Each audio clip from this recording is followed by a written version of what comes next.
مضطر کہتے ہیں اس آدمی کو جو انتہائی مجبور اور لاچار ہو گیا ہو، اس کے پاس دنیا کے اعتبار سے کوئی سہارا نہ رہے، دوست احباب بھی ساتھ چھوڑ دے، رشتہ دار بھی اس سے تعلق ختم کر دے، اور کوئی پیشوا یا کوئی سماج کا ذمہ دار یا کسی قسم کا کوئی شخص اس کو سہارا دینے کو تیار نہ ہو، اور اس کو بھی یہ محسوس ہو جائے کہ اب دنیا میں ایک مخلوق کے ناطے کوئی آدمی میری مدد کرنے والا نہیں ہے، اب مدد آ سکتی ہے تو صرف اللہ ہی کی، اس کے علاوہ کوئی سہارا نہیں ہے۔ سارے سہاروں کو جو آدمی چھوڑ بیٹھے اور صرف اللہ ہی کی ذات سے اس کو امید لگ جائے، اب اس حالت میں جب وہ اللہ سے دعا کرے گا تو انتہائی اخلاص کے ساتھ کرے گا، یعنی پورا اعتماد اور پورا بھروسہ اللہ ہی پر ہوگا۔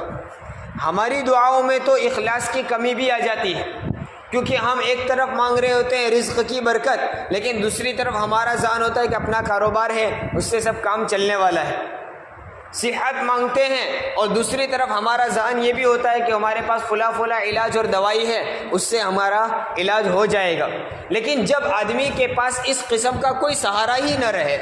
اور اس کو پورا یقین ہو جائے کہ کوئی میری مدد کرنے والا نہیں ہے، اب غیبی مدد کوئی اچانک کی آ جائے، عجیب بغیر گمان کے یا بس اللہ کی طرف سے کوئی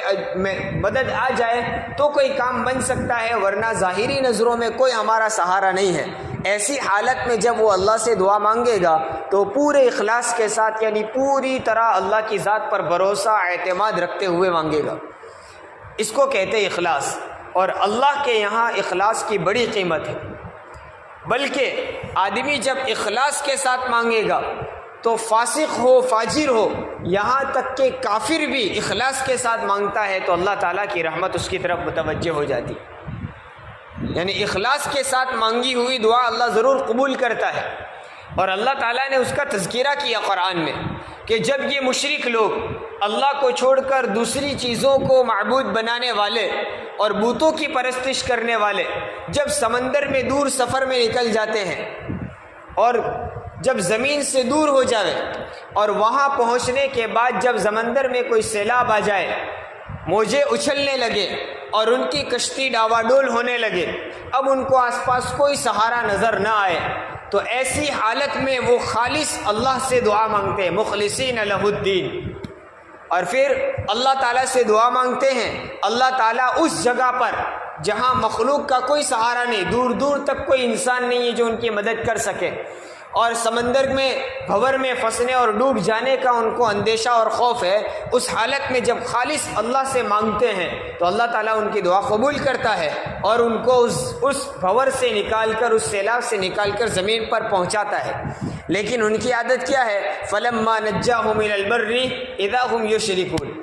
جب نجات پا کر خشکی میں زمین پر آ جاتے ہیں تبھی فوراً شرک کرنے لگتے ہیں۔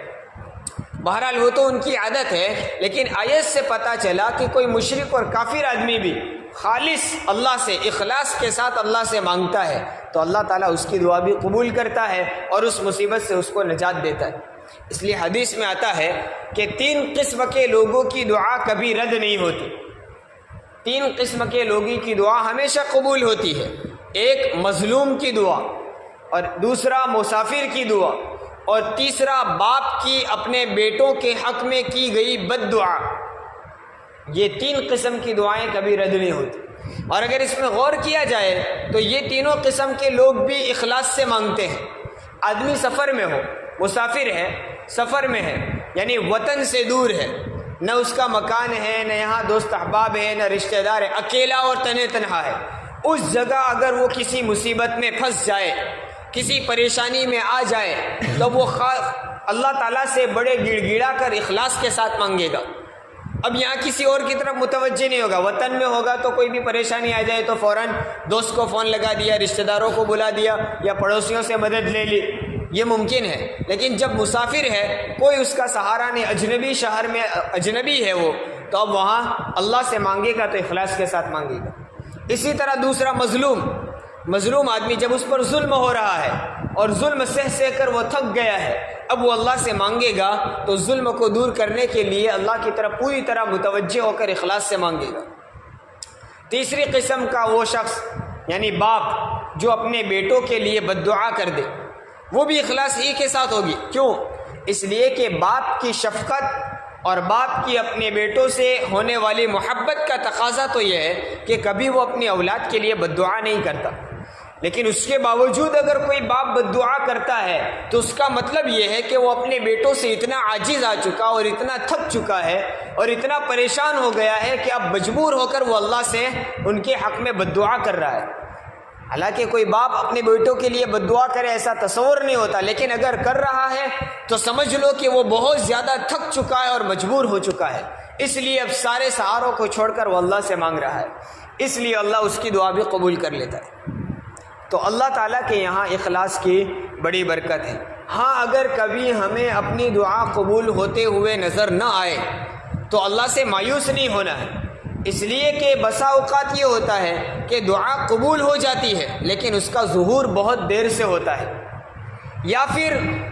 دعا کرنے والے کو اپنے اخلاص میں اور توجہ اللہ میں غور کرنے کی ضرورت ہے. شاید اللہ کی طرف جس طرح کی توجہ ہونی چاہیے اور جس اخلاص سے مانگنا چاہیے اس میں کوئی کمی ہوگی.